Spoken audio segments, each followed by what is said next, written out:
భగవద్గీతలోని అర్జున విషాద యోగంలోని మొదటి శ్లోకం. ధృతరాష్ట్ర ఉవాచ ధర్మక్షేత్రే కురుక్షేత్రే సమవేత యుత్సవ మమాఖం పాండవైచ్ఛ కిమకురువత సంజయ.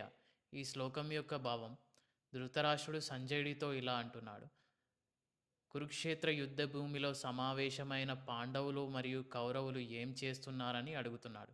సాధారణంగా అయితే యుద్ధ భూమిలో సమావేశమైన పాండవులు కౌరవులు యుద్ధమే చేస్తారు. కానీ ఇక్కడ ధృతరాష్ట్రుడు ప్రత్యేకంగా సంజయుడిని ఈ విధంగా అడగడానికి గల కారణం, యజుర్వేదంలోని శతపథ బ్రాహ్మణంలో కురుక్షేత్రం గురించి ఈ విధంగా ఉంది: కురుక్షేత్రం దేవతల యజ్ఞస్థలం. ఇక్కడ దేవతలు యజ్ఞం చేశారు కనుక ఇది చాలా పవిత్రమైన భూమి. ఈ భూమి యందు ఎల్లప్పుడూ ధర్మం విరాజిల్లుతుంది. ఈ పవిత్రమైన భూమి వల్ల దుర్యోధనాదుల మనసేమైనా మారి పాండవులతో శాంతి ఒప్పందం చేసుకొని రాజ్యంలో సగభాగం ఏమైనా పాండవులకు ఇస్తారేమో అని ధృతరాష్ట్రుడి మనసులో ఆవేదన మొదలైంది.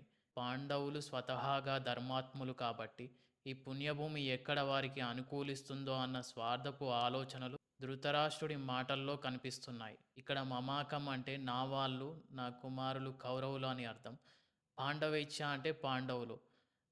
నిజానికి చెప్పాలంటే ఇక్కడ కౌరవులు పాండవులు ఒకే కురు వంశానికి సంబంధించిన వాళ్ళైనా కానీ ఇక్కడ ధృతరాష్ట్రుడి తీవ్రమైన మమకారం, పక్షపాత బుద్ధి బయటపడుతుంది. కేవలం తన కుమారులనే నా వాళ్ళు అని, అన్న కుమారులను వేరే వారిలా పాండవులు అని వేరు చేసి అడగడం అతనిలోని మానసిక అంధత్వాన్ని సూచిస్తుంది.